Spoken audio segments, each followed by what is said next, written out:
പരിപാടിയുടെ അധ്യക്ഷൻ, അതോടൊപ്പം തന്നെ നമുക്കേവർക്കും പ്രിയപ്പെട്ട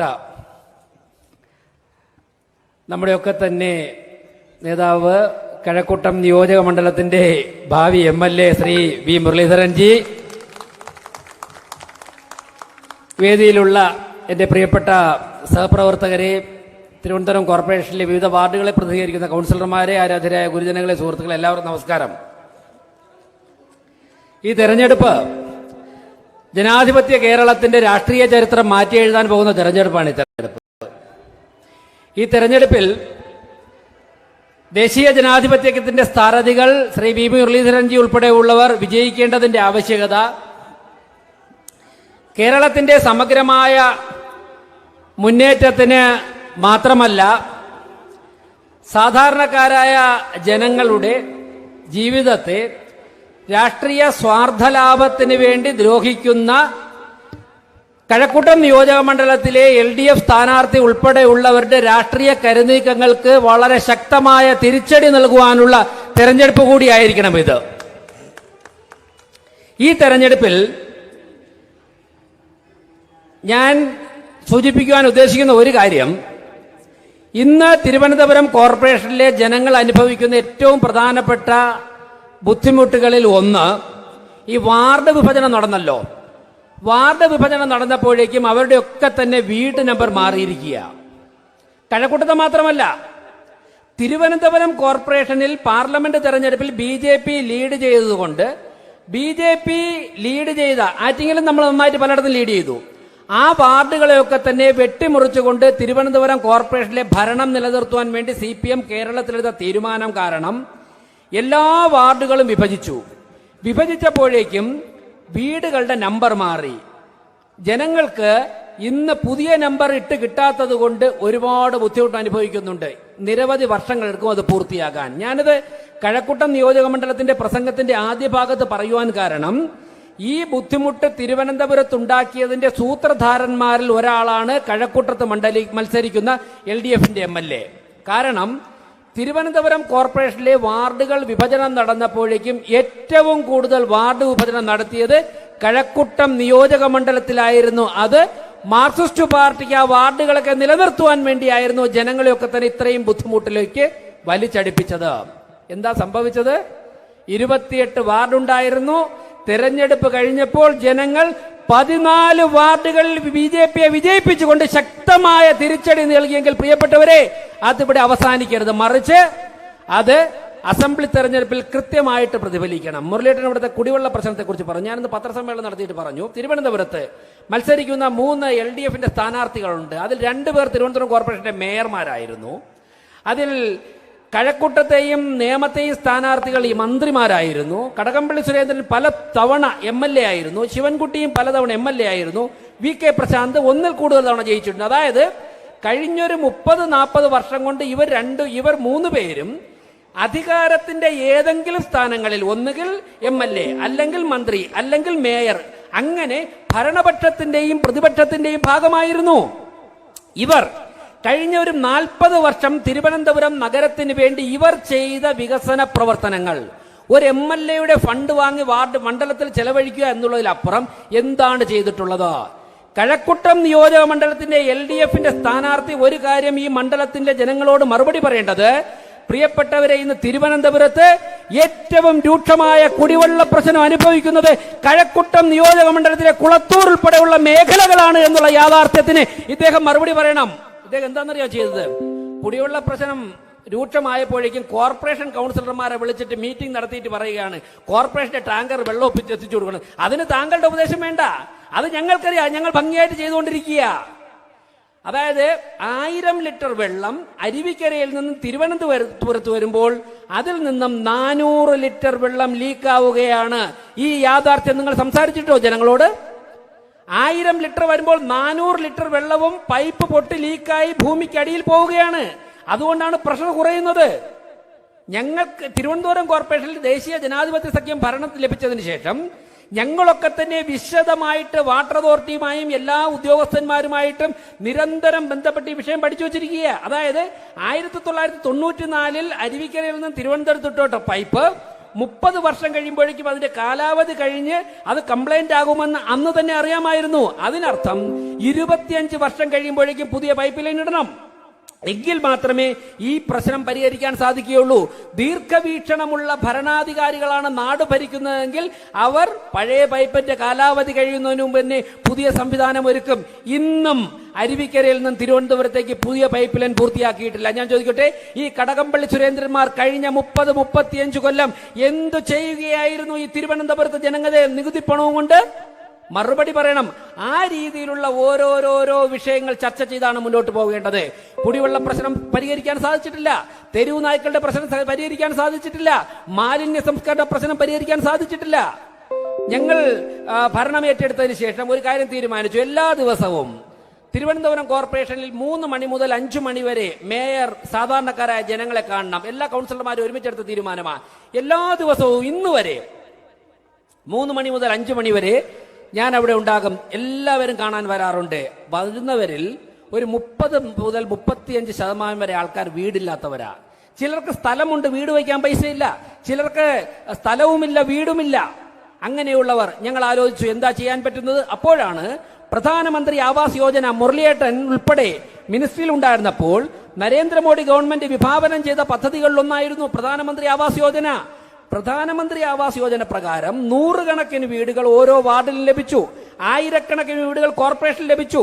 ലക്ഷക്കണക്കിന് വീടുകൾ കേരളത്തിൽ ലഭിച്ചു. കോടിക്കണക്കിന് വീടുകൾ ഭാരതത്തിൽ ലഭിച്ചു. പ്രിയപ്പെട്ടവരെ, അതിനുശേഷം നടന്ന തെരഞ്ഞെടുപ്പുകളിൽ പല തെരഞ്ഞെടുപ്പുകളിലും BJPക്ക് വാർഡ് തലത്തിൽ ഉൾപ്പെടെ വോട്ട് വർദ്ധിച്ചപ്പോൾ പിണറായി വിജയനും കടകംപള്ളി സുരേന്ദ്രന്മാരും ചേർന്നിട്ടൊരു തീരുമാനമെടുത്തു.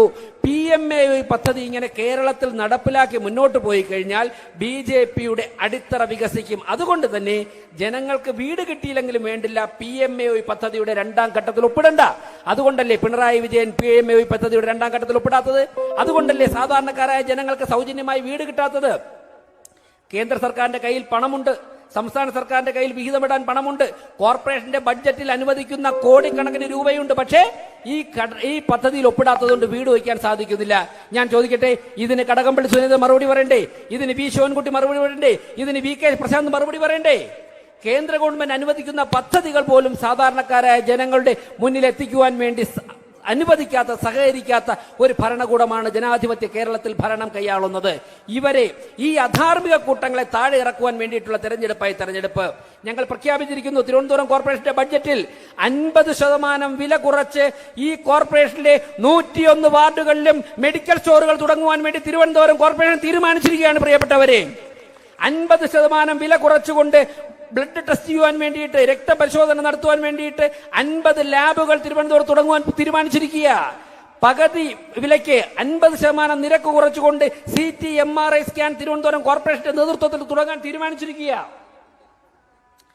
ചെമ്പഴന്തി ഉദയൻചേട്ടന്റെ സജഷൻ, ഈ കാണുന്ന ബിൽഡിംഗിൽ, നമ്മുടെ ഓപ്പോസിറ്റിലുള്ള ബിൽഡിംഗ് ആണ്, കോർപ്പറേഷന്റെ ബിൽഡിംഗ് ആണ്, അവിടെ തുടങ്ങണമെന്നാണ് അദ്ദേഹത്തിന്റെ, അതായത് കഴക്കൂട്ടം മണ്ഡലത്തോടുള്ള അദ്ദേഹത്തിന്റെ സ്നേഹം കൊണ്ട് പറയുകയാണ്. തീർച്ചയായിട്ടും അതുൾപ്പെടെ നമ്മൾ പരിഗണിക്കുമെന്നാണ് ഞാൻ അവസരത്തിൽ പറയുവാനുള്ളത്. തുടങ്ങാൻ പോവുകയാണ്. ഞാനൊന്ന് ചോദിക്കട്ടെ, ഇതൊക്കെ ഇവിടെ ആകാമായിരുന്നല്ലോ, ഇവർ ഭരിച്ച സമയത്തും ആകാമായിരുന്നല്ലോ. അപ്പോൾ സ്കാനിംഗ് സെന്ററുകളിൽ നിന്നും മറ്റുള്ള സ്ഥലങ്ങളിൽ നിന്നും കിട്ടുന്ന വിഹിതം വാങ്ങിക്കൊണ്ട് ഇങ്ങനെയുള്ള പദ്ധതികൾക്കൊക്കെ തന്നെ തടസ്സപ്പെടുത്തുവാനും തുരങ്കം വയ്ക്കുവാനും ശ്രമിച്ച 45 വർഷങ്ങളാണ് നമ്മുടെ മുന്നിലൂടെ കടന്നുപോയിട്ടുള്ളത്. വി മുരളീധരൻജി വിജയിക്കേണ്ടതിന്റെ ആവശ്യത്തിന്റെ ഏറ്റവും പ്രാധാന്യമുള്ള ഘടകത്തിലേക്ക് ഞാൻ വരാം. ഒരു കോർപ്പറേഷന്റെ ഭരണം കിട്ടിയപ്പോൾ തന്നെ 3 മാസം കൊണ്ട് ജനങ്ങൾക്ക് എന്തെല്ലാം കാര്യങ്ങൾ ചെയ്യാൻ സാധിക്കുമെന്നുള്ള ചെറിയൊരു പരിശ്രമം ഞങ്ങൾ നടത്തിയ സമൂഹത്തിനോട് കാണിച്ചു. മുരളിയേട്ടൻ ഉൾപ്പെടെയുള്ള ഒരു പിടി MLA-മാർ കേരളത്തിന്റെ നിയമസഭയിൽ എത്തിക്കഴിഞ്ഞാൽ യാതൊരു സംശയവും വേണ്ട, മണിക്കൂറുകൾ കഴിയുമ്പോൾ തന്നെ കേരളത്തിൽ ശക്തമായിട്ട് അത് പ്രതിഫലിക്കുമെന്നുള്ള കാര്യത്തിൽ യാതൊരു സംശയവും വേണ്ട. 2016 സാധിക്കാത്ത കാര്യമാണിത്. 2016 കൈവിട്ടു പോയ, ചെറിയ വോട്ടിന് കൈവിട്ടു പോയി. പക്ഷേ ഞാനൊരു കാര്യം പറയാം, 2016 കേരള രാഷ്ട്രീയമല്ല ഇന്നത്തെ കേരള രാഷ്ട്രീയം. 2016 കഴക്കൂട്ടത്തെ രാഷ്ട്രീയമല്ല ഇന്നത്തെ രാഷ്ട്രീയം. 2016 വി മുരളീധരൻജി അല്ല ഇന്നത്തെ വി മുരളീധരൻജി. വിജയകരമായി നരേന്ദ്രമോദി ഗവൺമെന്റ് 5 വർഷം ഭരിച്ചപ്പോൾ ആ ഭരണത്തിന് ഏറ്റവും ശക്തമായിട്ട് നേതൃത്വം കൊടുത്ത വിദേശകാര്യ വകുപ്പിനെ നയിച്ചയാളാണ് വി മുരളീധരൻജി. മറ്റൊന്നുകൂടി ഞാൻ പറയാം, അത് വേറെ നിലവാരത്തെ ചിന്തിച്ചാൽ മതി. 2016 കടകംപള്ളി സുരേന്ദ്രൻ അല്ല ഇപ്പോഴത്തെ കടകംപള്ളി സുരേന്ദ്രൻ എന്നുകൂടി ഈ അവസരത്തിൽ ഞാൻ ഓർപ്പിക്കുകയാണ്. പ്രിയപ്പെട്ടവരെ, അന്ന് നമുക്ക് കുറഞ്ഞുപോയ ഒരു 6000-6500 വോട്ട് പലിശയും പലിശയുടെ പലിശയും അടക്കം പിടിക്കുവാൻ വേണ്ടിയിട്ട്, നേടുവാൻ വേണ്ടിയിട്ട് നമുക്ക് തയ്യാറാകണം. ഞാൻ ചോദിക്കട്ടെ, ശബരിമലയിൽ അവിശ്വാസികളെ കയറ്റുവാൻ വേണ്ടി നേതൃത്വം കൊടുത്ത ഒരു ഭരണാധികാരി ഇനി ഈ നാടിന് ആവശ്യമാണോ എന്ന് ചിന്തിക്കണം. ശബരിമലയിലെ സ്വർണം കട്ടപ്പോഴേക്കും അതിനെ അറിഞ്ഞുകൊണ്ട് കൂട്ടുനിന്ന ഒരു ഭരണാധികാരി ഈ നാട്ടിന് ആവശ്യമാണോ വേണ്ടേ എന്നുള്ള കാര്യം വീടുകളിൽ, എല്ലാ വീടുകളിലും ചർച്ച ചെയ്യുവാൻ വേണ്ടിയിട്ട് ഈ തെരഞ്ഞെടുപ്പും ഈ അവസരവും പ്രയോജനപ്പെടുത്തണമെന്നാണ് എനിക്ക് പറയുവാനുള്ളത്. ഞങ്ങൾ കോർപ്പറേഷന്റെ ഭരണവുമായിട്ട് മുന്നോട്ട് പോകുമ്പോൾ ഞങ്ങൾക്ക് വേണ്ടി ശബ്ദിക്കുവാൻ വേണ്ടി, ഞങ്ങളെ ഒന്ന് കൈതാങ്ങി സഹായിക്കുവാൻ വേണ്ടിയിട്ട് ശക്തമായ ശബ്ദങ്ങൾ കേരളത്തിന്റെ നിയമസഭയ്ക്കുള്ളുണ്ടാകണം. ഒരുപാട് കാര്യങ്ങൾ കേന്ദ്ര ഗവൺമെന്റിൽ ഞങ്ങൾക്ക് നേടിയെടുക്കുവാനുണ്ട്. തീർച്ചയായിട്ടും വി മുരളിയുടെ ഉൾപ്പെടെ അനുഭവ സമ്പത്തും പരിചയ സമ്പത്തും കോർപ്പറേഷൻ ഒരു സഹായമായിട്ട് കഴക്കൂട്ടം മണ്ഡലത്തിലൊരു MLA ആയിട്ട് ഉണ്ടായിക്കഴിഞ്ഞാൽ ഇപ്പോൾ ഞങ്ങൾ പ്രഖ്യാപിച്ചതിനേക്കാൾ കൂടുതൽ കാര്യങ്ങൾ ഞങ്ങൾക്ക് തിരുവനന്തപുരത്ത് നടപ്പിലാക്കാൻ സാധിക്കുമെന്നാണ് എനിക്ക് ഈ അവസരത്തിൽ പറയാനുള്ളത്. കൊടിയ അഴിമതിയാണ്, വൻപിച്ച അഴിമതി. സത്യത്തിൽ ഓരോ ദിവസവും കേൾക്കുമ്പോഴേക്കും ഇത്രയും വലിയൊരു കൊള്ളസംഘത്തിന്റെയൊക്കെ മുകളിലാണോ ഞങ്ങളൊക്കെ ചെന്ന് ഇരിക്കുന്നത് എന്നുള്ള ആശങ്കയോടുകൂടിയാണ് പ്രിയപ്പെട്ടവരെ ഓരോ ദിവസവും മുന്നോട്ട് പോകുന്നത്. അത്രത്തോളം കൊതുകിനെ പിടിക്കുന്നതിൽ അഴിമതി, നായ വന്ധ്യംകരിക്കുന്നതിൽ അഴിമതി, മാലിന്യം എടുക്കുന്നതിൽ അഴിമതി, മാലിന്യം കൊടുക്കുന്നതിൽ അഴിമതി, സകല കാര്യങ്ങളിലും അഴിമതിയും കമ്മീഷനും വാങ്ങുന്ന ഒരു ഭരണ സംവിധാനമായിരുന്നു കഴിഞ്ഞ 45 കൊല്ലം.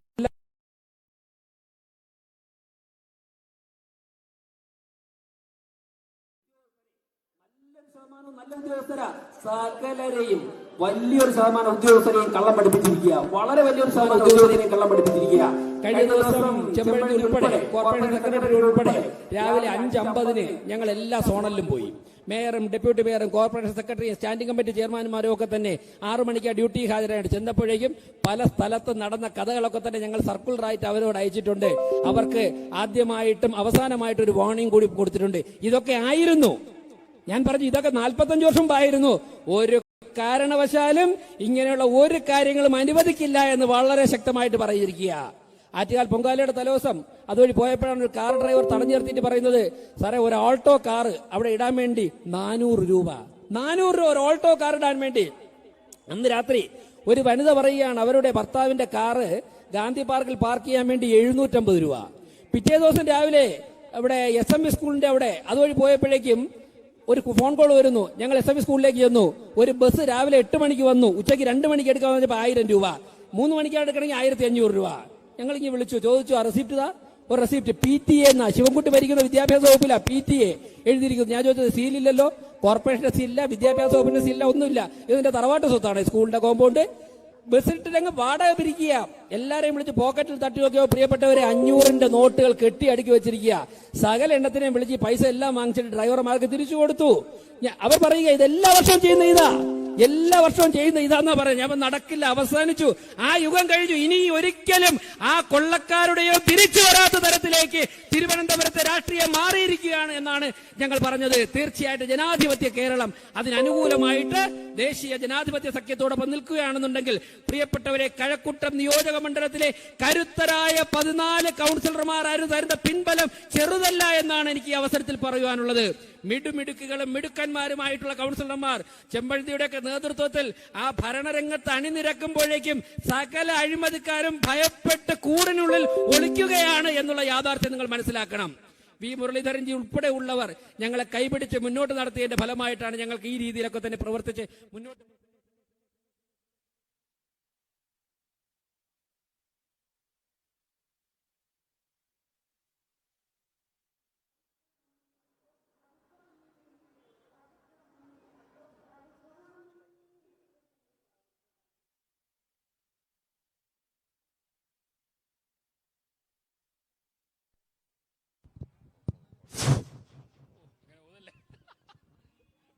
അങ്ങനെ ഊതി അതും കൂടെ പോകും.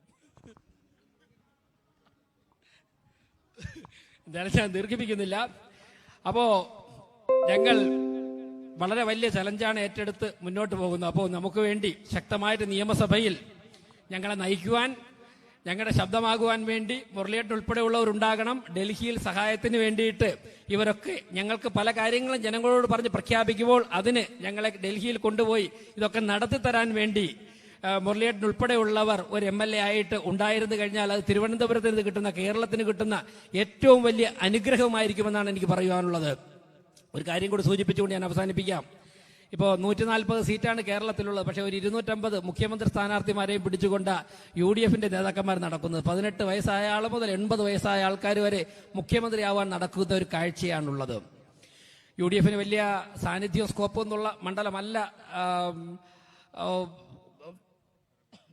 തിരുവനന്തപുരത്തെ പല മണ്ഡലങ്ങളും. കഴക്കൂട്ടത്ത് നടക്കുന്നത് ഒരു ത്രികോണ മത്സരത്തിന്റെ പ്രതീതി ശ്രീ ശരത്ചന്ദ്ര പ്രസാദ് വന്നതോടുകൂടി ഇവിടെ വന്നിട്ടുണ്ട്. ഞാൻ ഒരൊറ്റ കാര്യം കൂടി പറയുന്നു. UDFന്റെ നേതാക്കന്മാരോട് കഴിഞ്ഞ 10 വർഷമായിട്ട് VD സതീശൻ ഏതെങ്കിലും ഒരു ദിവസം സമരം ചെയ്ത്, പിണറായി വിജയനെ സമരം ചെയ്ത് ഒരു ദിവസമെങ്കിലും ജയിലിൽ കിടന്നിട്ടുണ്ടോ? ഒരൊറ്റ ദിവസമെങ്കിലും ജയിലിൽ കിടന്നിട്ടുണ്ടോ? രമേശ് ചെന്നിത്തല ഒരു ദിവസം 10 വർഷത്തെ പിണറായി വിജയന്റെ ഭരണത്തിനെതിരെ സമരം ചെയ്ത് ഒരു ദിവസമെങ്കിലും രമേശ് ചെന്നിത്തല ജയിലിൽ കിടന്നിട്ടുണ്ടോ? 10 വർഷത്തെ, ഒരു ദിവസത്തെ അല്ല.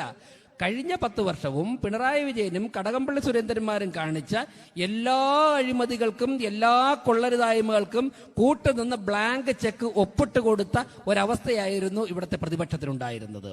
ഈ പ്രതിപക്ഷം കൊടുത്ത ഒരു സമ്പൂർണ്ണ പിന്തുണയായിരുന്നു പിണറായി വിജയന് ഇത്തരത്തിലുള്ള അഴിഞ്ഞാട്ടങ്ങൾ നടത്തുവാൻ വേണ്ടിയിട്ട് ജനാധിപത്യ കേരളത്തിന് ഇടം കൊടുത്തത്. ഇനിയുള്ള 10 ദിവസം വളരെ സജീവമായി കഴക്കൂട്ടം മണ്ഡലത്തിലെ ഓരോ വീടുകളിലും ഞാൻ നേരത്തെ പറഞ്ഞ കുടിവെള്ള പ്രശ്നം, തെരുവുനായ് പ്രശ്നം, ഇതൊക്കെ പറഞ്ഞുകൊണ്ട് ശക്തമായുള്ള പ്രചരണമായി മാറിക്കഴിഞ്ഞാൽ ഒരു സംശയവും വേണ്ട, കേരളത്തിൽ ഏറ്റവും വലിയ ഭൂരിപക്ഷത്തിൽ വിജയിക്കുവാൻ പോകുന്ന നിയോജക മണ്ഡലം കഴക്കൂട്ടം നിയോജക മണ്ഡലമായിരിക്കുമെന്നുള്ള കാര്യത്തിൽ ഒരു സംശയവുമില്ല.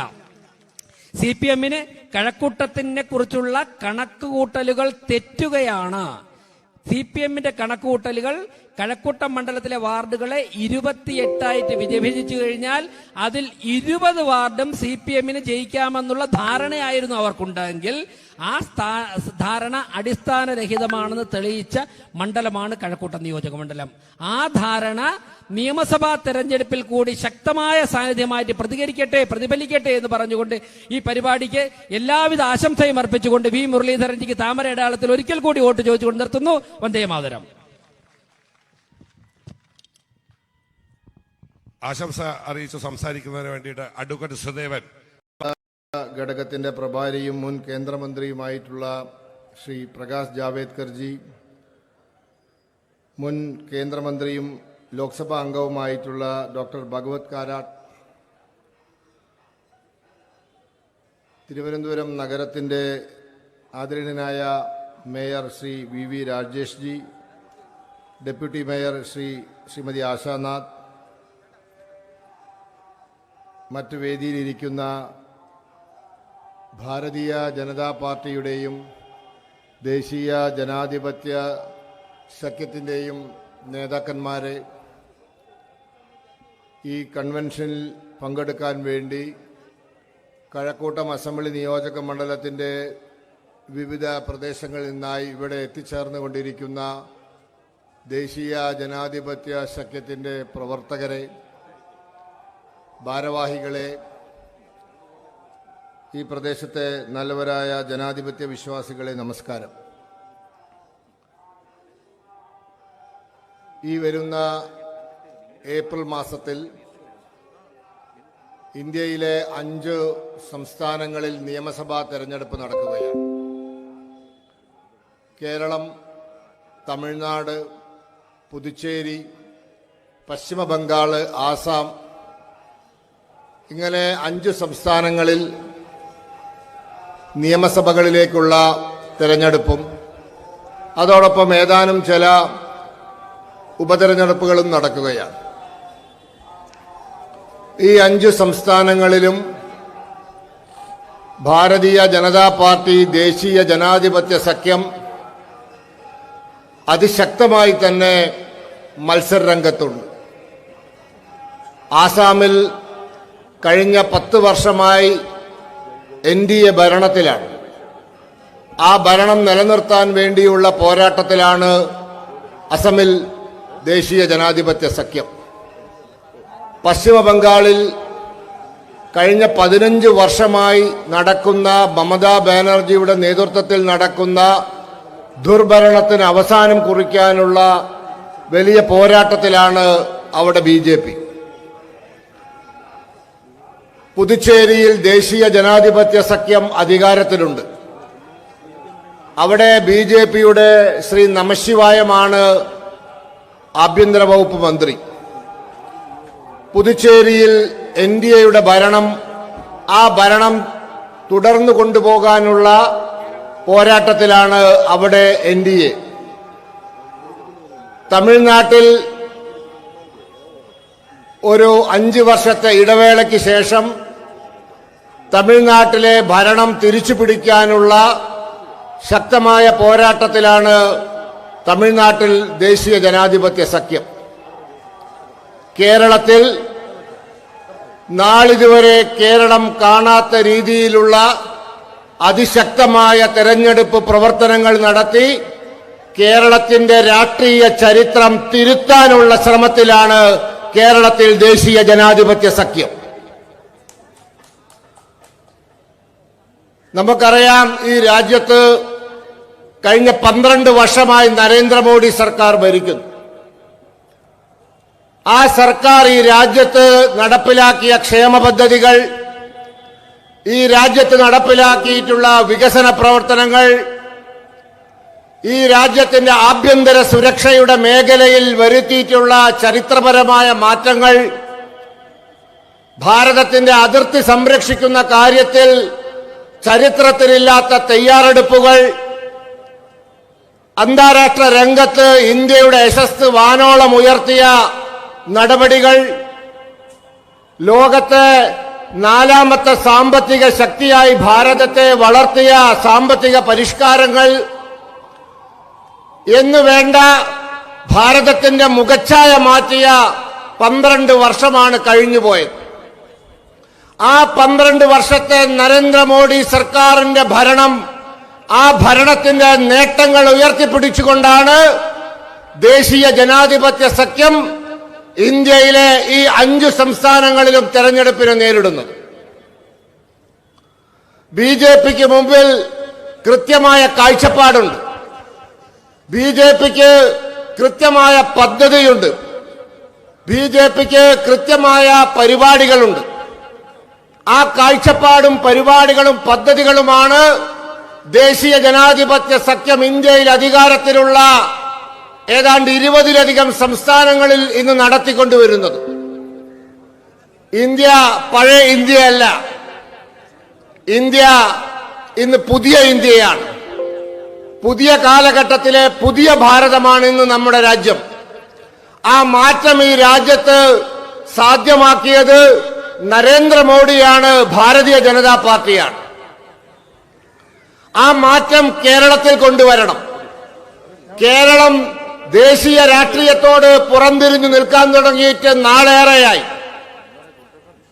ഇന്നും കേരളത്തിൽ ഭാരതീയ ജനതാ പാർട്ടി ഈ രാജ്യത്ത് നടത്തിയ മാറ്റങ്ങളെ അംഗീകരിക്കാൻ തയ്യാറല്ലാത്ത വലിയ വിഭാഗം ആളുകളുണ്ട്. ദൗർഭാഗ്യവശാൽ അവർ ബുദ്ധിജീവികളെന്നറിയപ്പെടുന്നു. അവർ മാധ്യമരംഗത്ത് പ്രവർത്തിക്കുന്നു. അവർ രാഷ്ട്രീയ നിരീക്ഷകരായി പ്രവർത്തിക്കുന്നു. ഇവരൊക്കെ കേരളത്തിൽ കാലാകാലം ഓരോ നറേറ്റീവുകൾ സൃഷ്ടിക്കുന്നു. ആ നറേറ്റീവുകളുടെ പിന്നാലെ പോയ മലയാളിക്ക് നഷ്ടമായത് വിലപ്പെട്ട 12 വർഷമാണ്. ആ നറേറ്റീവുകൾ കേരളത്തെ പിറകോട്ട് കൊണ്ടുപോയി. കേരളം പല കാര്യങ്ങളിലും പണ്ട് മുമ്പിലായിരുന്നു. കേരളം വിദ്യാഭ്യാസ മേഖലയിൽ പണ്ട് മുമ്പിലായിരുന്നു. ഇന്ന് മലയാളികൾ, കേരളത്തിലെ കുട്ടികൾ +2 കഴിഞ്ഞാൽ ഒന്നുകിൽ വിദേശത്ത് പോകും പഠിക്കാൻ, അല്ലെങ്കിൽ ഭാരതത്തിലെ മറ്റു സംസ്ഥാനങ്ങളിൽ പഠിക്കാൻ. ഇന്ന് സീറ്റ് കാലിയാണ്. കേരളത്തിലെ വളരെ പ്രധാനപ്പെട്ട, ഞാൻ പേര് പറയുന്നില്ല, ഈ തിരുവനന്തപുരത്തിന് അടുത്ത് തന്നെയുള്ള ഒരു സ്ഥലത്ത് പ്രവർത്തിക്കുന്ന, വർഷങ്ങളായി പതിറ്റാണ്ടുകളായി നിലനിൽക്കുന്ന, പേര് പറഞ്ഞാൽ കേരളം മുഴുവൻ അറിയപ്പെടുന്ന ഒരു കലാലയത്തിൽ 2025-26 അധ്യയന വർഷം നമ്മുടെ മാതൃഭാഷ മലയാളം BAക്ക് ചേർന്നത് 2 കുട്ടികളാണ്. മധ്യ തിരുവിതാംകൂറിലെ പല കോളേജുകളിലും സീറ്റ് കാലിയായി കിടക്കുകയാണ്. മലബാറിന്ന് കുട്ടികൾ വന്നിട്ടാണ് മധ്യ തിരുവിതാംകൂറിലെ പ്രശസ്തമായ പല കോളേജുകളിലും ഇന്ന് ക്ലാസ്സിൽ അത്യാവശ്യം കുട്ടികളെ തികയ്ക്കാൻ സാധിക്കുന്നത്. മലയാളികളായ വിദ്യാർത്ഥികൾ പണ്ട് ബാംഗ്ലൂരിൽ പോയി, മംഗലാപുരത്ത് പോയി, പൂനെയിൽ പോയി, ഇടക്കാലത്ത് പശ്ചിമ യു പിയിൽ നോയിഡയിലും മോഡിനഗറിലുമൊക്കെ പോയി, ഡൽഹിയിൽ പോയി, ഡൽഹിയിലെ JNUവിൽ അല്ലെങ്കിൽ ഡൽഹിയിലെ യൂണിവേഴ്സിറ്റിയിൽ, ഡൽഹി യൂണിവേഴ്സിറ്റിയിൽ, ജാമിയ മിലിയയിൽ 100 സീറ്റ് ഒഴിവുണ്ടെങ്കിൽ അതിനപേക്ഷിക്കുന്ന 10,000-ൽ 4,000 പേരും മലയാളികളാണ്. മലയാളി നാടുവിടുകയാണ്. കേരളത്തിൽ പ്രേത ഗ്രാമങ്ങളുണ്ട്, ചെറുപ്പക്കാരെ കാണാൻ സാധിക്കാത്ത ഗ്രാമങ്ങളുണ്ട്, വയോധികന്മാർ മാത്രം ജീവിക്കുന്ന ഗ്രാമങ്ങളുണ്ട്. അങ്ങനെ മലയാളി ഈ സംസ്ഥാനത്തോട് വിട പറയുകയാണ്. എന്തുകൊണ്ട് ഈ സാഹചര്യം കേരളത്തിലുണ്ടായി? കേരളത്തിലെ വിദ്യാഭ്യാസ മേഖല തകർന്നു.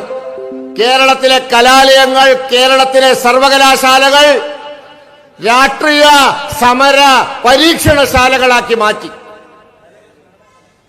BA തോറ്റവൻ MAക്ക് അഡ്മിഷൻ കൊടുക്കുന്ന കോളേജുകളുള്ള, സർവകലാശാലകളുള്ള ലോകത്തെ ഏക സംസ്ഥാനം കേരളമാണ്. ഒരേ സമയത്ത് 2 ഡിഗ്രി കോഴ്സിന് ആളുകൾ പഠിക്കുന്ന ലോകത്തെ ഏക പ്രദേശം കേരളമാണ്. ഈ അടുത്ത ദിവസം കാലടി സർവകലാശാലയിലെ വൈസ് ചാൻസലറെ മാറ്റി. എന്തിനാ മാറ്റിയത്? BA പാസ്സാവാത്തവൻ MAക്ക് അഡ്മിഷൻ കൊടുത്തു. ഞാൻ 10ാം ക്ലാസ് പാസ്സായിട്ടാണ് പ്രീ ഡിഗ്രിക്ക് ചേർന്നത്, പ്രീ ഡിഗ്രി പാസ്സായിട്ടാണ് LLBക്ക് ചേർന്നത്. ഇവിടെ എൻ്റെ മുന്നിലിരിക്കുന്ന ഡിഗ്രി കഴിഞ്ഞവരൊക്കെ അങ്ങനെ വന്നവരാ. പക്ഷേ കേരളത്തിൽ ഇപ്പോ BA പാസ്സാവണ്ട, MAക്ക് അഡ്മിഷൻ കിട്ടാൻ SFI സിന്ദാബാദ് എന്ന് വിളിച്ചാൽ മതി. അത്തോതിലാക്കി കേരളത്തിലെ സർവകലാശാലകളെ. കേരളത്തിലെ സർവകലാശാലകൾ കമ്മ്യൂണിസ്റ്റ് പ്രസ്ഥാനത്തിന് ആളെ കൂട്ടാനുള്ള, കമ്മ്യൂണിസ്റ്റ് പാർട്ടിക്ക് സമരം നടത്താനുള്ള, അവരുടെ വിദ്യാർത്ഥി പ്രസ്ഥാനത്തിനും യുവജന പ്രസ്ഥാനങ്ങൾക്കും സമര പരീക്ഷണങ്ങൾ നടത്താനുള്ള ലാബോറട്ടറികളാക്കി മാറ്റി, പരീക്ഷണശാലകളാക്കി മാറ്റി. അതിന്റെ ഫലമായി ഇന്ന് കേരളത്തിലെ എല്ലാ പ്രശസ്ത കലാലയങ്ങളിലും കുട്ടികളില്ല, കുറവാണ്. കേരളത്തിലെ സർവകലാശാലകളിൽ പഠിക്കാൻ പുറമേ നിന്ന് ആരും വരുന്നില്ല. ആഫ്രിക്കയിൽ നിന്ന് കൂടി ആരും വരുന്നില്ല. പണ്ടൊക്കെ ആഫ്രിക്കയിൽ നിന്ന് വരികയായിരുന്നു. എന്നിട്ട് അവരിവിടെ സന്തോഷ് ട്രോഫിയും നാഗ്ജി ടൂർണമെന്റൊക്കെ കളിക്കുകയായിരുന്നു. ഇന്ന് അവർ പോലും വരുന്നില്ല. കേരളത്തിലെ വിദ്യാഭ്യാസ മേഖല, ആ വിദ്യാഭ്യാസ മേഖലയെ തകർത്തത് കേരളത്തിലെ കമ്മ്യൂണിസ്റ്റ് പ്രസ്ഥാനമാണ്, ഇടതുപക്ഷ സർക്കാരാണ്. പക്ഷേ കഴിഞ്ഞ കുറച്ചു കാലമായി അതിനെ മാറ്റാനുള്ള ശ്രമം കേന്ദ്ര സർക്കാരിന്റെ ഭാഗത്തുണ്ട്. പ്രത്യേകിച്ചും ശ്രീ ആരിഫ് മുഹമ്മദ് ഖാൻ ഗവർണറായി വന്നതിന് ശേഷം, ചാൻസലറായതിനു ശേഷം UGC കൊണ്ടുവന്ന നിയമ നടപടികളുടെ ഭാഗമായി കേരളത്തിലെ വൈസ് ചാൻസലർമാരെ നിശ്ചയിക്കാനുള്ള അധികാരം ഇന്ന് ചാൻസലർക്കും UGCക്കും കൈവന്നിട്ടുണ്ട്. അതുകൊണ്ട് കേരളത്തിലെ സർവകലാശാലകളെ വൃത്തിയാക്കാനുള്ള പണി നമ്മൾ തുടങ്ങിയിട്ടുണ്ട്. കേരളത്തിലെ അഭ്യസ്തവിദ്യരായ ചെറുപ്പക്കാർ പണ്ട് ഗൾഫിലേക്കായിരുന്നു പോയിരുന്നത്. ഗൾഫിൽ പോയാൽ ഒരു ഗുണമുണ്ട്, വർഷത്തിലൊരിക്കൽ ലീവിന് വരും. 10, 20, 30 വർഷം ജോലി ചെയ്ത് കഴിഞ്ഞാൽ തിരിച്ച് നാട്ടിൽ വരും. അവരവിടെ ഉണ്ടാക്കുന്ന പൈസ അവിടത്തെ ചെലവ് കഴിഞ്ഞ് ഇങ്ങോട്ട് അയക്കും. ഇന്നിപ്പോ എന്താ സ്ഥിതി? ഇന്ന് എന്റെയും നിങ്ങളെയും വീട്ടിലെ കുട്ടികൾ +2 കഴിഞ്ഞാൽ പോകുന്നത് ഓസ്ട്രേലിയയിലേക്കാണ്, സിംഗപ്പൂരിലേക്കാണ്, യൂറോപ്യൻ രാജ്യങ്ങളിലേക്കാണ്, ഇംഗ്ലണ്ടിലേക്കാണ്, കാനഡയിലേക്കാണ്, അയർലൻഡിലേക്കാണ്, അമേരിക്കയിലേക്കാണ്. ആരെങ്കിലും തിരിച്ചു വരുമോ? ആരെങ്കിലും തിരിച്ചു വരുമോ? അവൻ അവിടെ കോളേജിൽ ചേരും, കോളേജിൽ ചേർന്നുകൊണ്ട് നിൽക്കെ അവിടെ പാർട്ട് ടൈം ജോലി ചെയ്യും. ജോലി പിന്നീട് വിദ്യാഭ്യാസം കഴിഞ്ഞാൽ പെർമനന്റ് ആവും, അവന് പൗരത്വം കിട്ടും. ഇതേപോലെ അവിടേക്ക് പോയ മറ്റൊരു കുട്ടിയെ വിവാഹം കഴിക്കും, അവിടെ താമസമാക്കും. അച്ഛനും അമ്മയും മരിക്കുന്നത് വരെ പൈസ അയക്കും, അത് കഴിഞ്ഞാൽ കഴിഞ്ഞു. മധ്യ തിരുവിതാംകൂറിലെ ഒരുപാട് ഗ്രാമങ്ങൾ ഇന്ന് ചെറുപ്പക്കാരില്ലാത്ത ഗ്രാമങ്ങളാണ്. മലബാറിലേക്കും ആ അസുഖം ബാധിച്ചു തുടങ്ങിയിട്ടുണ്ട്. എന്തുകൊണ്ട് ചെറുപ്പക്കാർ ഇന്ത്യ വിട്ട് കേരളം വിട്ടു പോകുന്നു? ഇവിടെ തൊഴിലവസരങ്ങളില്ല. ഈ കഴിഞ്ഞ കുറെ ദിവസമായി ഇവർ വികസനം വികസനം വികസനം എന്ന് പറയുന്നുണ്ടല്ലോ. ഈ കമ്മ്യൂണിസ്റ്റുകാരുടെ മുഴുവൻ പ്രസംഗവും നിങ്ങൾ എടുത്തു നോക്ക്. ഞങ്ങൾ ഇത്രയാക്ക് തൊഴിൽ കൊണ്ടുവരാനുള്ള സ്ഥാപനം കൊണ്ടുവന്നു, ഇന്ന സ്ഥാപനം കൊണ്ടുവന്നു, ഇന്ന ഫാക്ടറി കൊണ്ടുവന്നു, ഇന്ന മറ്റ് സംവിധാനം കൊണ്ടുവന്നു. എന്തെങ്കിലും ഒരു വാക്ക് പറഞ്ഞിട്ടുണ്ടോ? ഇവര് പറയുന്നത് എന്താ? റേഷൻ കൊടുത്തു എന്ന്. ആര് കൊടുത്തു? ആരാ റേഷൻ കൊടുത്തത്? എല്ലാ സ്ഥലത്തും പിണറായി വിജയന്റെ വലിയ ഫ്ലക്സ് ബോർഡാണ്, എല്ലാവർക്കും റേഷൻ. ഇവിടെ 4 തരം കാർഡുകളാണ്, 4 തരം കാർഡുകൾ. മഞ്ഞ കാർഡ്, പിങ്ക് കാർഡ്, നീല കാർഡ്, വെള്ള കാർഡ്.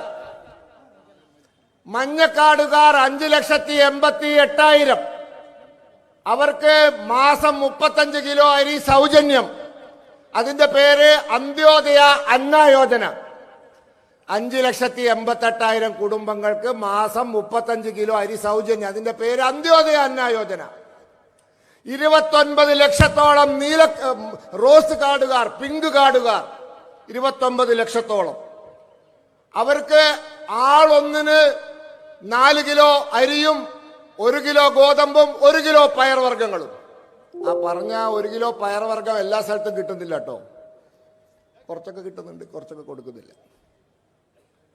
4 കിലോ അരി 1 കിലോ ഗോതമ്പ് പലപ്പോഴും ആട്ടപ്പൊടിയായിട്ടാണ് കൊടുക്കുന്നത്, ഗോതമ്പായിട്ടല്ല. 1 കിലോ പയർവർഗ്ഗവും. ആ പദ്ധതിയുടെ പേര് ഗരീബ് കല്യാൺ അന്ന യോജന.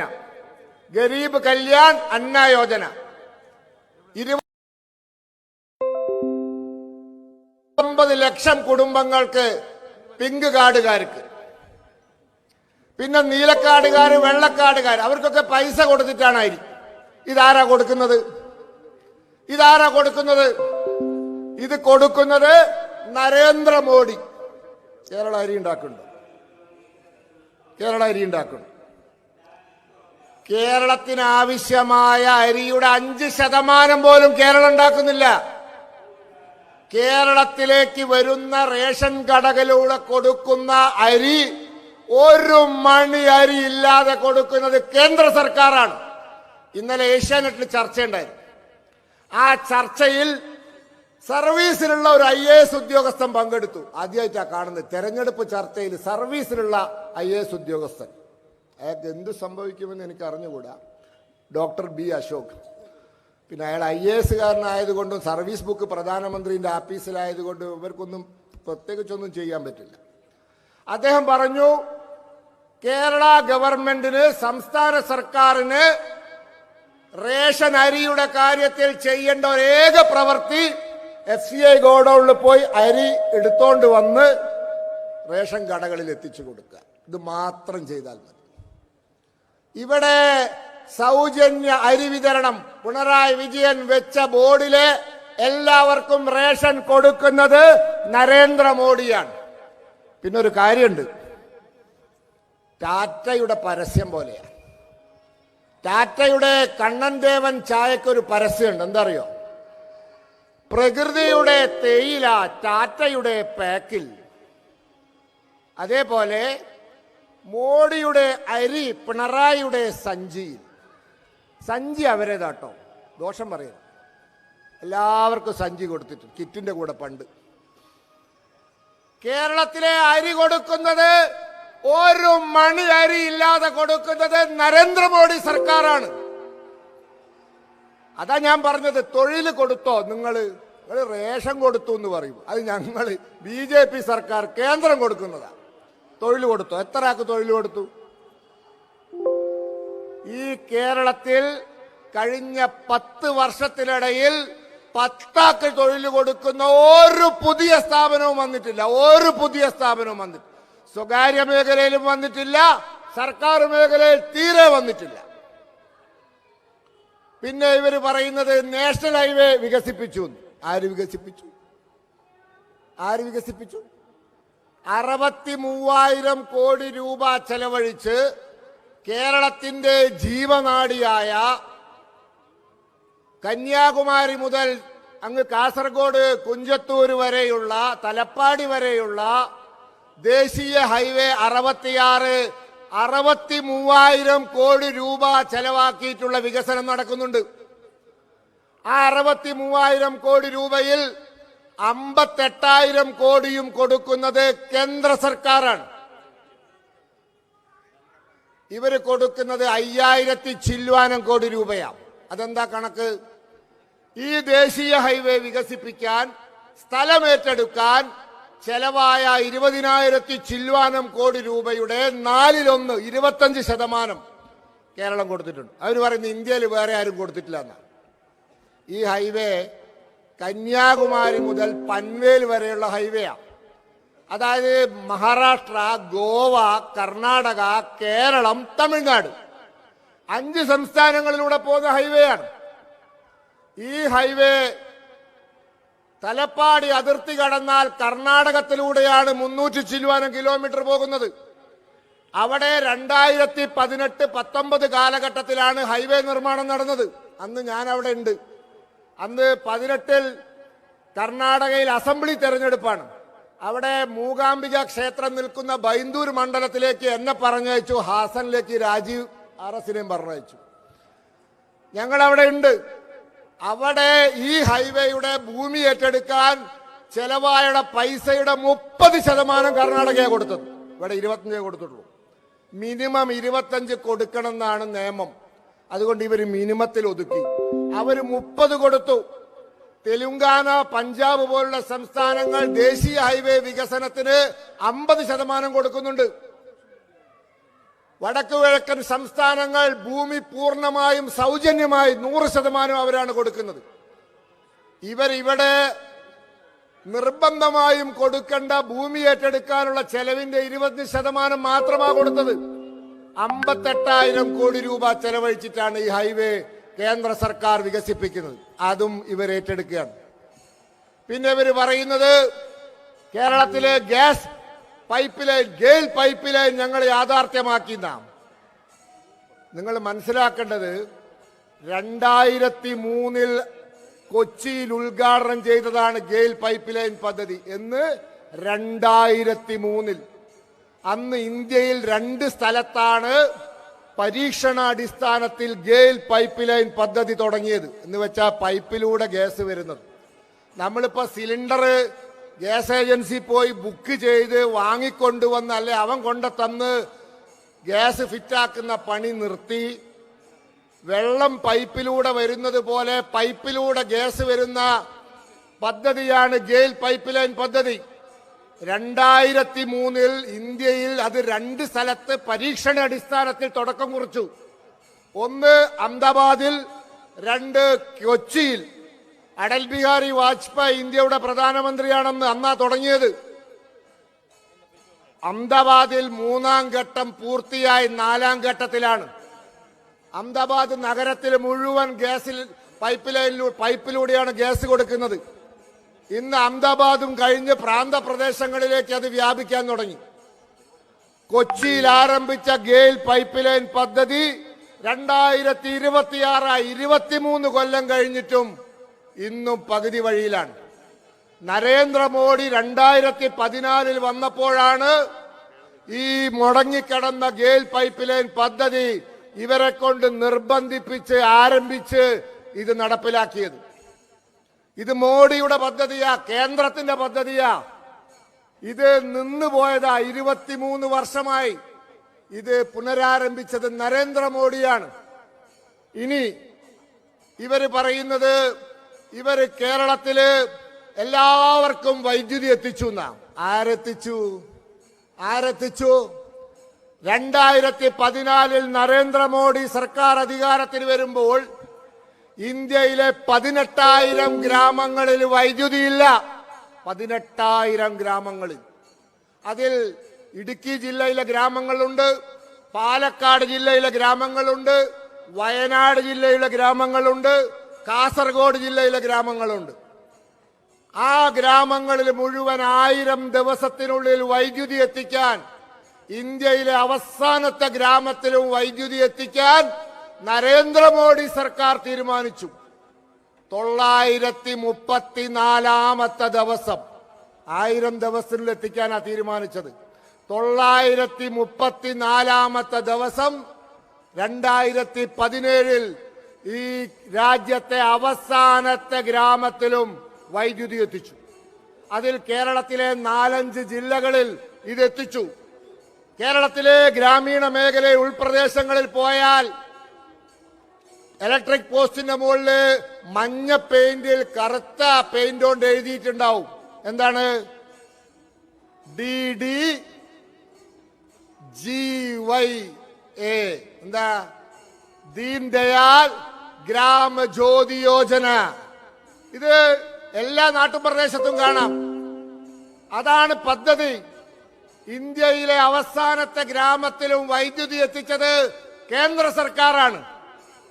ഇപ്പൊ പവർ കട്ടില്ലല്ലോ എന്നാ ചോദിക്കുന്നത്. അതെ, പവർ കട്ട് ഉണ്ടാവില്ല. കാരണം എന്താ അറിയോ? കൂടംകുളത്ത് ആണവ നിലയം പ്രവർത്തിക്കുന്നുണ്ട്. ഓർമ്മയില്ലേ കൂടംകുളം സമരം? ഈ രാജ്യത്തെ വൈദ്യുതി പ്രശ്നം എന്നേക്കുമായി പരിഹരിക്കാൻ അടൽ ബിഹാരി വാജ്പേയിയുടെ കാലത്ത് ആരംഭിച്ചതാണ് കൂടംകുളം ആണവ വൈദ്യുതി നിലയം. അടൽ ബിഹാരി വാജ്പേയി പോയപ്പോഴും കേന്ദ്ര സർക്കാരും തമിഴ്നാട്ടിൽ അധികാരത്തിലുണ്ടായിരുന്ന ജയലളിതയും അത് തുടർന്നു കൊണ്ടുപോയി. നമ്മുടെ ADMK സർക്കാർ തുടർന്നു കൊണ്ടുപോയി. ആ പദ്ധതിക്കെതിരെ സമരമുണ്ടായി. ആരാ സമരം ചെയ്തതെന്നറിയോ? നല്ല ഒന്നാന്തര അമേരിക്കൻ ചാരൻ ഉദയകുമാർ. 20 കൊല്ലം അമേരിക്കയിൽ ജോലി ചെയ്ത് തിരിച്ചു വന്ന് ഇവിടെ തമിഴ്നാട്ടിൽ വന്ന് കൂടംകുളത്തിനെതിരെ സമരം തുടങ്ങി. ആ സമരത്തിൽ പങ്കെടുക്കാൻ ഇവിടുന്ന് കാറും വിളിച്ച് പോയ ആളെ പേരാണ് VS അച്യുതാനന്ദൻ. ഓ, എന്തൊരു കയ്യടിയായിരുന്നു അന്ന്. കൂടംകുളത്ത് സമരം ചെയ്യാൻ സഖാവ് പോകുന്നു. എവിടെങ്കിലും നല്ല കാര്യം നടക്കുന്നുണ്ടെങ്കിൽ അവിടെ പോയി പാര വെക്കുന്ന പണിയല്ലേ അത്. പ്രകീർത്തിക്കാൻ ആളുണ്ട്. അതിന് വലിയ ഐതിഹാസിക സമരമായി ചിത്രീകരിക്കാൻ നിരീക്ഷകന്മാരുണ്ട്, മാധ്യമങ്ങളുണ്ട്.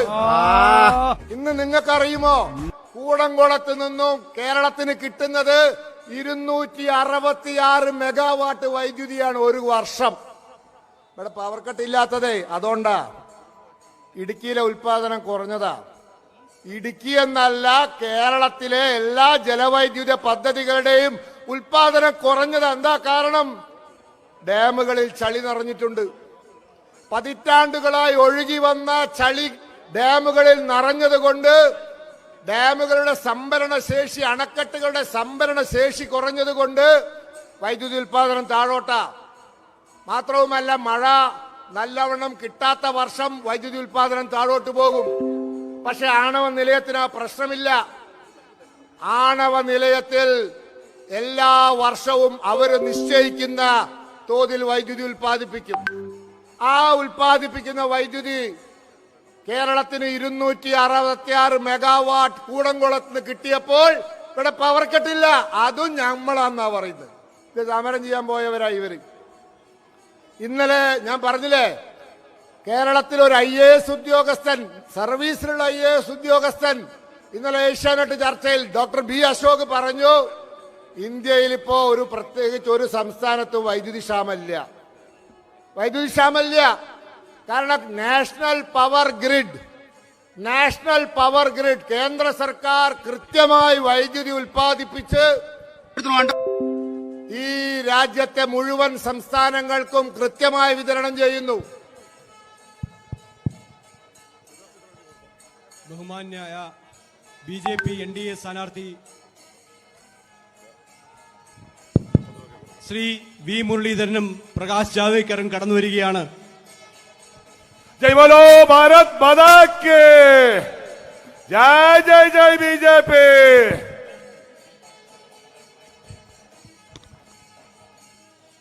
जय बोलो भारत माता के जय जय जय बीजेपी स्वागतम सुस्वागतम वी मुरलीधरन स्वागतम जय जय जय जय बीजेपी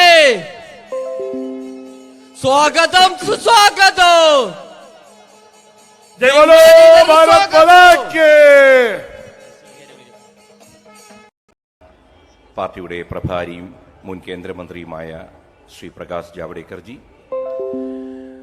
മുൻ കേന്ദ്ര സഹമന്ത്രിയും നമ്മുടെ എല്ലാം പ്രിയങ്കരനുമായ മുരളിയേട്ടൻ, പിന്നെ ഒട്ടനവധി നേതാക്കൾ വേദിയിലുണ്ട്. ഒപ്പം എൻ്റെ മുന്നിലിരിക്കുന്ന പ്രിയ സഹോദരി സഹോദരങ്ങളെ വിനീതമായ ഒരു നമസ്കാരം. നമുക്കിന്ന് ഒരിക്കൽ കൂടി ഒരു തെരഞ്ഞെടുപ്പ് നമ്മുടെ മുന്നിൽ വന്നിരിക്കുകയാണ്. നമ്മുടെ വിഷയമൊന്നുമില്ല, കഴക്കൂട്ടം നമുക്ക് ജയിക്കണം.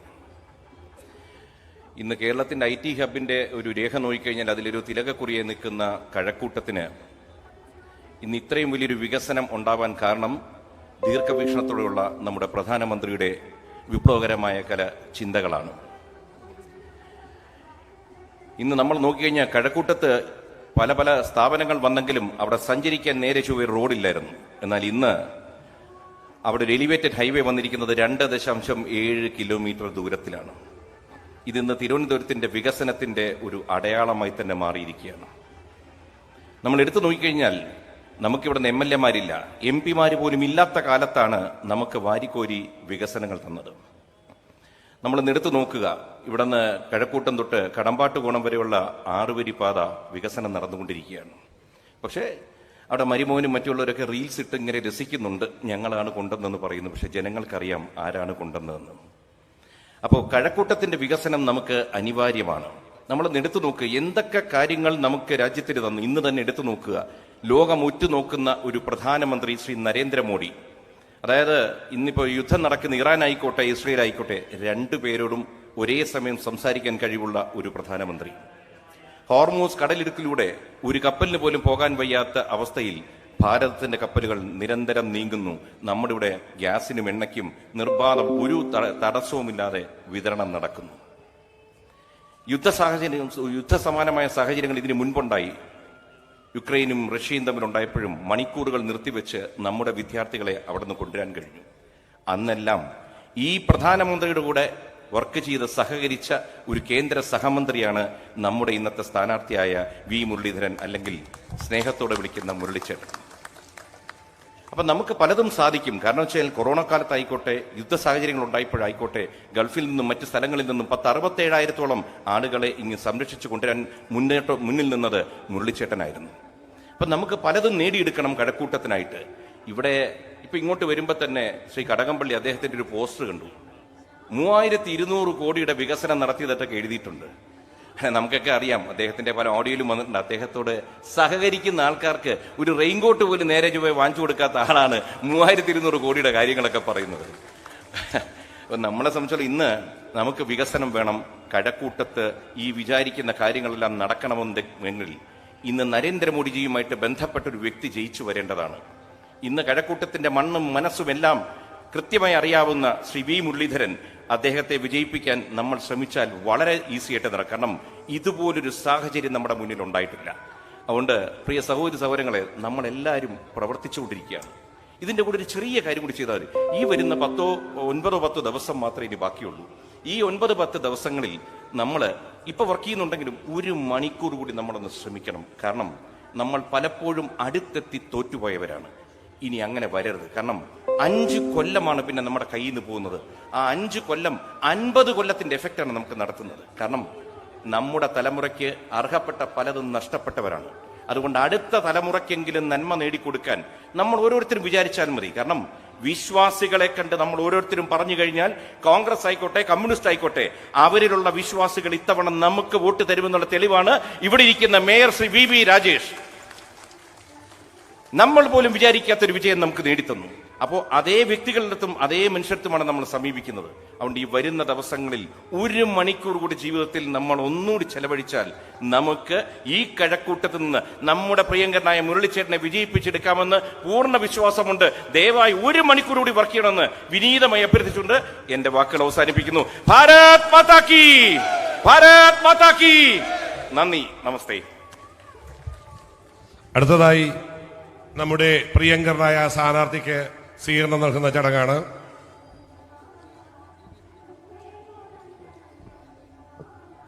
സ്വീകരിക്കുന്നതിന് വേണ്ടിയിട്ട് നിയോജക മണ്ഡലം കമ്മിറ്റിയിലെ പ്രസിഡന്റുമാരായ ശ്രീമതി ദിവ്യ എസ് പ്രദീപ്, ശ്രീ സുനിൽകുമാർ, ജനറൽ സെക്രട്ടറിമാരായ ശ്രീ മഹാദേവര ഉണ്ണി, ശ്രീ മണികണ്ഠൻ, ശ്രീ കരിക്കകം ശ്യാം, ശ്രീ സുരേഷ്, അതോടൊപ്പം തന്നെ നമ്മുടെ ഈ മണ്ഡലത്തിന്റെ ഇൻചാർജും പാർട്ടിയുടെ ജില്ലാ വൈസ് പ്രസിഡന്റുമായ ശ്രീ ശ്രീവരാഹം വിജയൻ എന്നിവരെ ആദരപൂർവം ഞാൻ ക്ഷണിച്ചുകൊള്ളുന്നു. ജയ് ബോലോ ഭാരത് മാതാക്ക്, വിജയിക്കട്ടെ വിജയിക്കട്ടെ, വി മുരളീധരൻ വിജയിക്കട്ടെ, പൊന്നിന്താമരകൾ വിരിയട്ടെ, അനന്തപുരിയിൽ വിരിയട്ടെ, കഴക്കൂട്ടത്ത് വിരിയട്ടെ. ജയ് ബോലോ ജയ് ബോലോ, വി മുരളീധരന് ജയ് ബോലോ, ജയ് ബോലോ ഭാരത് മാതാ, ജയ് ബോലോ ഭാരത് മാതാക്ക്.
നമ്മുടെ ബഹുമാന്യനായ സ്ഥാനാർത്ഥിയെ സ്വീകരിക്കുന്നതിന് വേണ്ടി അനന്തപുരിയുടെ അഭിമാനം നമ്മുടെ ബഹുമാനപ്പെട്ട മേയർ അഡ്വക്കേറ്റ് വി രാജേഷിനെ ആദരപൂർവ്വം ക്ഷണിച്ചുകൊള്ളുന്നു. बोलो भारत माता की, बोलो भारत माता की.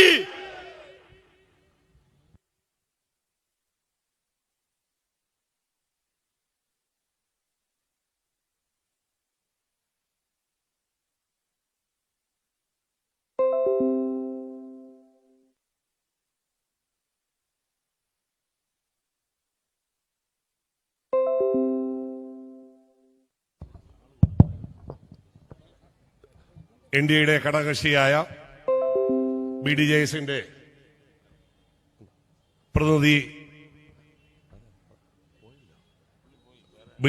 പ്രതിനിധി നമ്മെ അഭിസംബോധന ചെയ്തിട്ട് അദ്ദേഹം അധ്യക്ഷനായിരുന്നു, വേദി വിട്ടുപോയിട്ടുണ്ട്. ശ്രീ സുദേവൻ, കേരള കാമരാജ് കോൺഗ്രസ് ജില്ലാ പ്രസിഡന്റ് അഡ്വക്കേറ്റ് സുദേവൻ അവരുടെ ആദരപൂർവ്വം 2 വാക്ക് ആശംസിച്ച് സംസാരിക്കാൻ ക്ഷണിച്ചുകൊള്ളുന്നു. സ്ഥാനാർത്ഥിയെ ബഹുമാനപ്പെട്ട മുരളിയേട്ടനെ സ്വീകരിക്കുവാനായി സ്വീകരണം ഏറ്റുവാങ്ങിക്കഴിഞ്ഞ് നമ്മെ മറുപടി പ്രസംഗത്തിൽ 2 വാക്ക് സംസാരിക്കാനായി ആദരണീയനായ ശ്രീ മുരളിയേട്ടനെ ക്ഷണിച്ചുകൊള്ളുന്നു.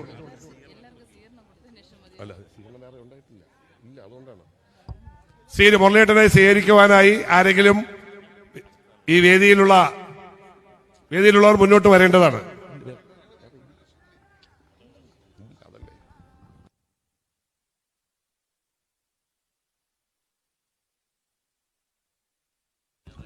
ഘടകകക്ഷി നേതാക്കളെ സ്വീകരിക്കുന്നതിന് വേണ്ടിയിട്ട് ആദരപൂർവ്വം ക്ഷണിച്ചുകൊള്ളുന്നു.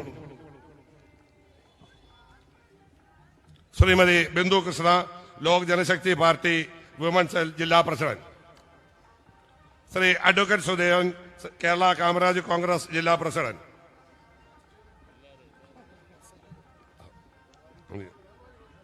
ശ്രീ രാധാകൃഷ്ണ മേനോൻ, സംസ്ഥാന ജനറൽ സെക്രട്ടറി, ശിവസേന.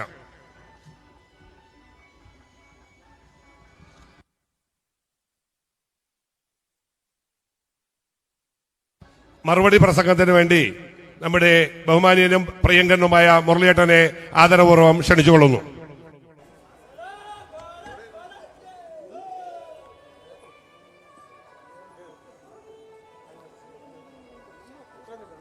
ഇന്നത്തെ ഈ പരിപാടിയിൽ ഉദ്ഘാടനം നടത്തിയ ബഹുമാന്യനായിട്ടുള്ള മുൻ കേന്ദ്രമന്ത്രി ശ്രീ പ്രകാശ് ജാവ്ദേക്കർജി, ഈ തെരഞ്ഞെടുപ്പ് ഗാനങ്ങൾ പ്രകാശനം ചെയ്ത ബിജെപിയുടെ നാഷണൽ കൗൺസിൽ അംഗം ശ്രീ കൃഷ്ണകുമാർജി, വേദിയിൽ സന്നിഹിതനായിട്ടുള്ള തിരുവനന്തപുരത്തിന്റെ ബഹുമാന്യനായിട്ടുള്ള മേയർ ശ്രീ വി രാജേഷ് അവർകൾ, കേരള കാമരാജ് കോൺഗ്രസ് ജില്ലാ പ്രസിഡന്റ് അഡ്വക്കേറ്റ് സുദേവൻ, ശിവസേനയുടെ സംസ്ഥാന ജനറൽ സെക്രട്ടറി ശ്രീ രാധാകൃഷ്ണ മേനോൻ, ലോക് ജനശക്തി പാർട്ടിയുടെ വിമൻസ് സെൽ ജില്ലാ പ്രസിഡന്റ് ശ്രീമതി ബിന്ദു കൃഷ്ണ, വേദിയിലുള്ള പാർട്ടിയുടെ തിരുവനന്തപുരം മേഖലാ ജനറൽ സെക്രട്ടറി ശ്രീ ചെമ്പഴന്തി ഉദയൻ, പാർട്ടിയുടെ ജില്ലാ ഭാരവാഹികളായിട്ടുള്ള ശ്രീ പോങ്ങമ്മൂട് വിക്രമൻ, ശ്രീ കഴക്കൂട്ടം അനിൽ, ശ്രീ അനീഷ്, മറ്റ് നേതാക്കളെ, മണ്ഡലം പ്രസിഡന്റുമാരായിട്ടുള്ള ശ്രീമതി ദിവ്യ എസ് പ്രദീപ്, ശ്രീ സുനിൽ എസ്, മറ്റ് നേതാക്കളായിട്ടുള്ള ശ്രീ RS രാജീവ്, ജില്ലാ vice president RS Rajeev, Shri Pradeep Kumar, Shri സംസ്ഥാന കൗൺസിൽ അംഗം സുനിൽ ചന്ദ്രൻ, ശ്രീ BG വിഷ്ണു, ശ്രീ കേരളാദിത്യപുരം ശ്രീകുമാർ, ശ്രീ പ്രശാന്ത്, മറ്റ് സദസ്സിലും വേദിയിലുമുള്ള നേതാക്കളെ, സുഹൃത്തുക്കളെ, സഹോദരി സഹോദരന്മാരെ, എന്നെ ശ്രവിക്കുന്ന ഈ മണ്ഡലത്തിലെ സമ്മതിദായകരെ, എല്ലാവർക്കും നമസ്കാരം.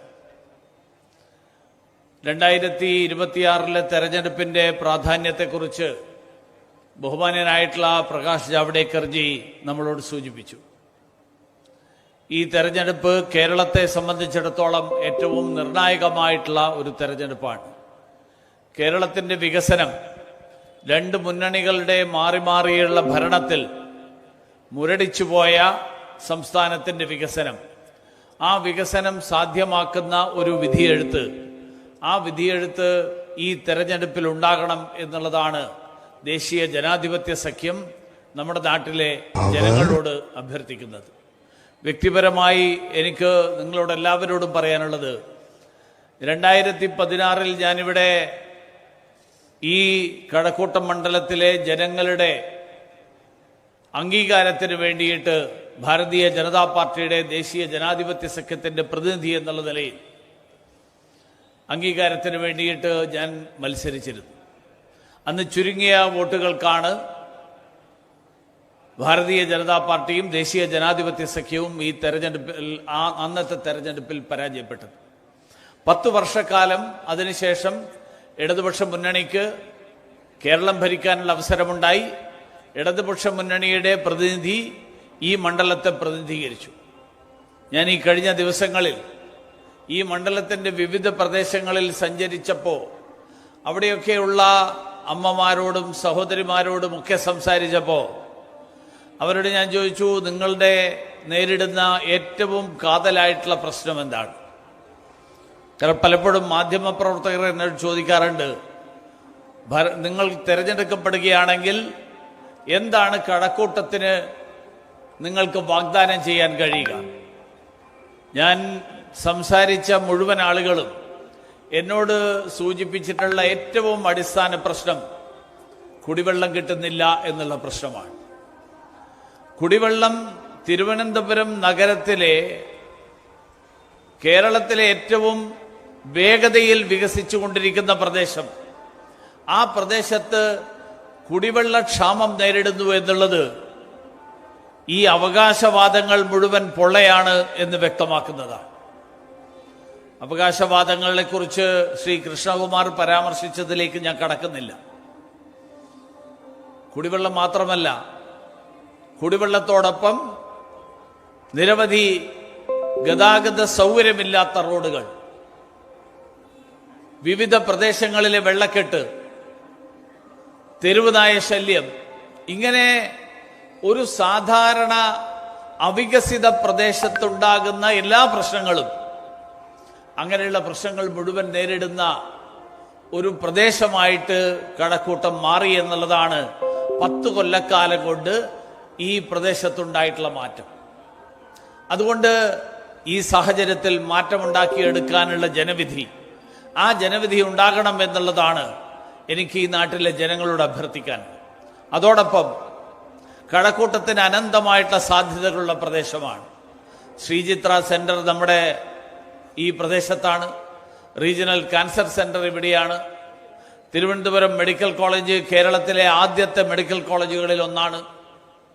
National institute of speech and hearing ഉണ്ട്, നിഷ്. LNCP ഉണ്ട്, Lakshmibai national college of physical education. Kerala സർവകലാശാലയുണ്ട്, ടെക്നോ പാർക്കുണ്ട്, മാറിവാനിയസ് പോലെയുള്ള സ്ഥാപനമുണ്ട്.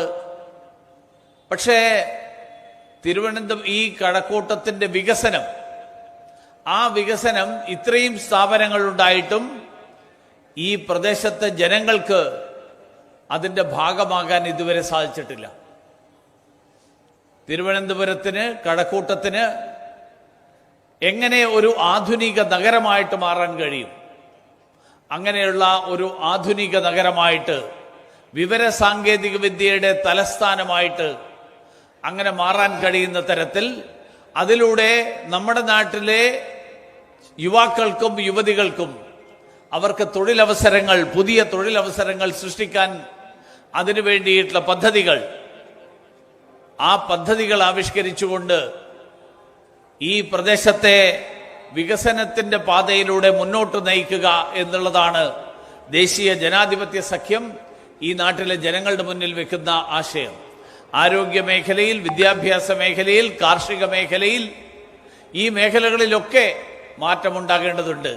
അങ്ങനെയുള്ള സമഗ്രമായ മാറ്റത്തിന് വേണ്ടിയിട്ട് ദേശീയ ജനാധിപത്യ സഖ്യത്തെ വിജയിപ്പിക്കണമെന്ന് ദേശീയ ജനാധിപത്യ സഖ്യത്തിന്റെ സ്ഥാനാർത്ഥിയായിട്ട് മത്സരിക്കുന്ന എനിക്ക് താമര അടയാളത്തിൽ വോട്ട് രേഖപ്പെടുത്തണമെന്ന് എന്നെ ശ്രമിക്കുന്ന ഈ നാട്ടിലെ സാധാരണക്കാരായിട്ടുള്ള മുഴുവൻ സമ്മതിദായകരോടും അഭ്യർത്ഥിച്ചുകൊണ്ട് ഇവിടെ നൽകിയിട്ടുള്ള ഈ സ്വീകരണത്തിന് നന്ദി രേഖപ്പെടുത്തിക്കൊണ്ട് എന്റെ വാക്കുകൾ അവസാനിപ്പിക്കുന്നു. എല്ലാവർക്കും നമസ്കാരം.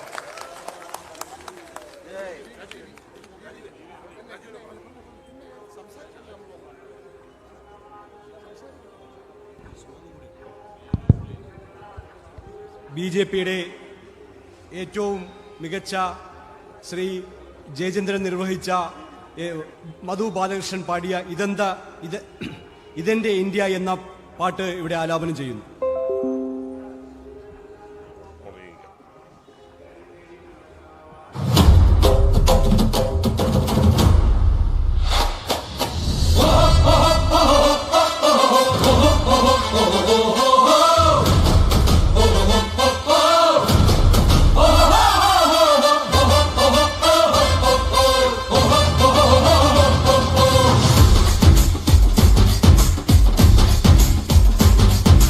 ഇതെന്റെ ഇന്ത്യ, ഇതിന്റെ വാനിൽ ഉദിച്ച സൂര്യൻ BJP.